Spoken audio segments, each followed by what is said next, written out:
This is Optimal Finance Daily, episode 1876.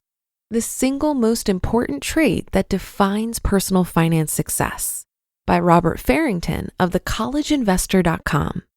And I'm your host and personal finance enthusiast, Diana Merriam. And before we get to it, have you subscribed to our other podcasts?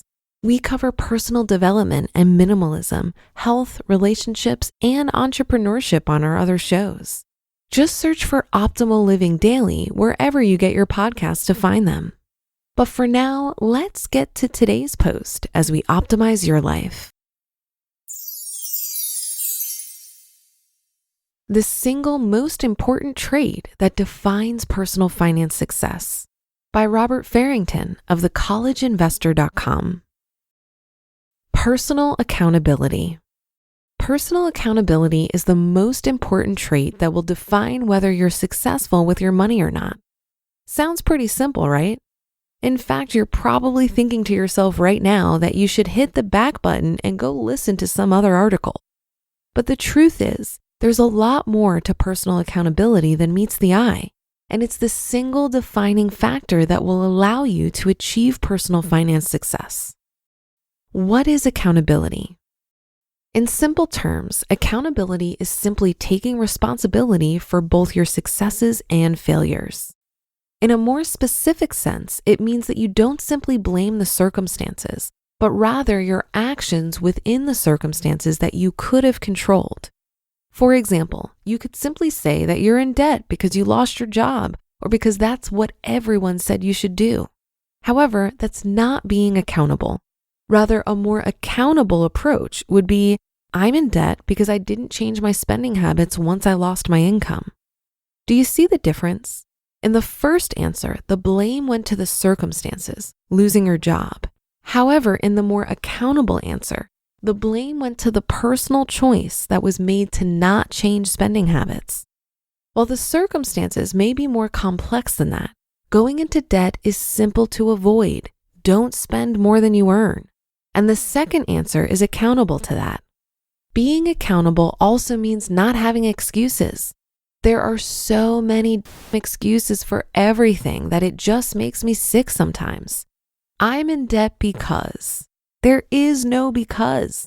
Accountable people don't have excuses. They have solutions. Your millionaire neighbor is probably a very accountable person. How does accountability impact personal finance? So how does personal accountability impact personal finance?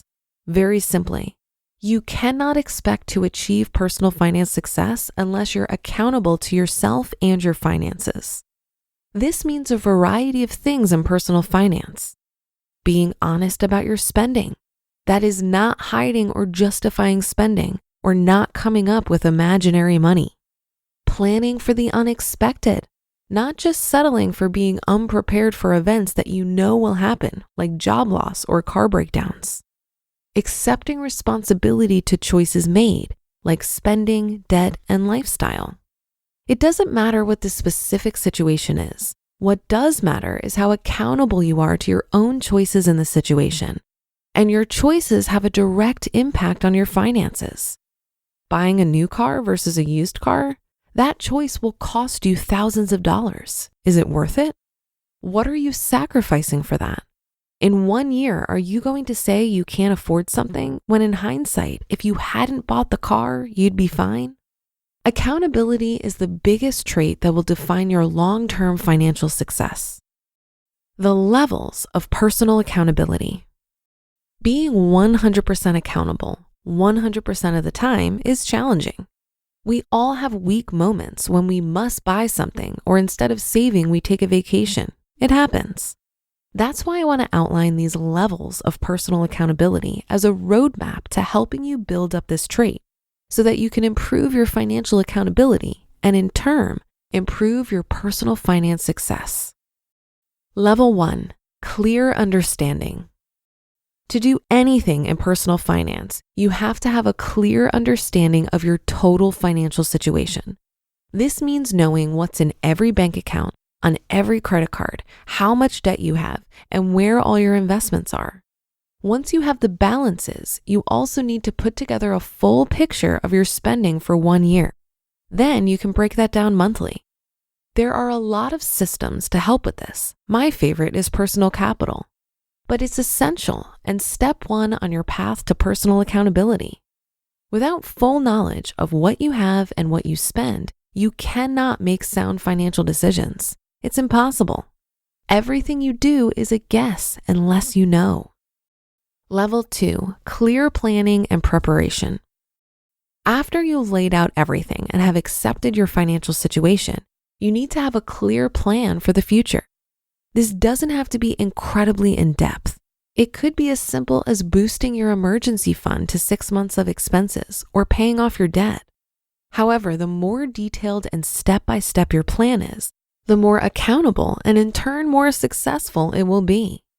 For example, you could want to boost your emergency fund to 6 months of expenses or say $6,000. For your plan, you want to break it down to something more achievable, maybe $500 per month for the next year. Then you could look at your balances and cash flow from level 1 and see where you could save $500 this month. Maybe not going to Starbucks every day? I'm not here to judge your lifestyle choices, but you need to be accountable to your cash flow, balances, and lifestyle choices. The end choice is yours. For example, I'd keep my coffee and sacrifice cable. Everyone's different. Level 3, understanding consequences. The next level of accountability is clearly understanding the consequences of your financial decisions. On the surface, it's realizing that if you don't save and go into debt, you'll be poor and unhappy. However, accountability requires understanding the consequences at every choice and every level. Just like the example mentioned in level 2, the choice is how you're going to get your emergency fund. Every action has a consequence, but to be accountable, you need to realize the biggest consequence of all. Not having an emergency fund could mean more debt, potential bankruptcy, and then not achieving other future goals like buying a house. However, consequences can also be positive. Building an emergency fund, for example, means that should you have unexpected car repairs, it doesn't impact you financially at all, and it's just a sucky day. After your car is fixed, life moves on as normal. Accountable people accept the consequences of their actions and think about them proactively. Level 4, follow-up and course correcting.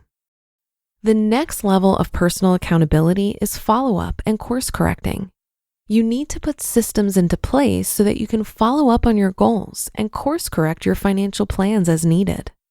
Everyone does something frivolous from time to time, so how can you ensure that the one instance doesn't become the norm? A simple solution is to set up spending alerts with Personal Capital or other free financial money management software. By setting up alerts, you get notified if you spend too much in one category. Then you can look at your budget and see what may need to be shifted to get back on track. Unaccountable people simply ignore this and keep on going. Accountable people make decisions based on the consequences and get back to their plans. And level 5, if success doesn't come, go back to level 1. The bottom line is that if you're still not achieving personal financial success at this point, go back to level 1 and really see if you have a clear understanding of your personal finance situation. Something isn't right. If you've laid it all out there and then made a plan and been accountable to yourself in your plan, things should be working out. Typically, failure is the result of unaccountability. I didn't include that credit card, or I ignored my spending that day. Those are the types of behaviors that lead to failure, and your goal is personal finance success. You just listened to the post titled, "The Single Most Important Trait That Defines Personal Finance Success" by Robert Farrington of thecollegeinvestor.com. I think Robert made some great points about the importance of personal accountability. The way I hold myself personally accountable is through goal tracking. I set yearly and quarterly goals, and I track my progress on an obnoxious goal wall. I also time log on my Google Calendar. So in addition to future appointments and targets for how I want to use my time, I log how I actually used my time. This serves a number of purposes for me, and just like tracking spending, the biggest benefit is awareness. Tracking progress towards my goals and how I'm using my time helps me get a clearer picture of reality. I tend to exaggerate reality. So if I have a lazy day, that can quickly spiral into me thinking I'm chronically lazy, which makes me feel bad about myself. But the calendar is clear. It shows me a truer story about how I'm using my time. It also helps me celebrate my progress and motivates me to keep going. So for example, one of my goals this year is daily movement, a gentler phrase for exercise. And I have a calendar on my goal wall where I write down my movement for the day. After a few months of full calendars, I'm feeling more confident about the goal and I'm excited to keep going. Another thing that helps me is to have an accountability buddy, especially when it comes to self-directed work. I have a friend who sits with me for an hour every week and we review all my projects, discuss priorities, and come up with my weekly targets on what tasks I'll get done. And I do the same for her. As I'm working through my list, I'll often text her during the week to celebrate the wins, and it makes self-employment feel a lot less lonely. And that will do it for today. Have a great day and start to your weekend. Thank you for listening, and I'll be back here reading to you tomorrow where your optimal life awaits.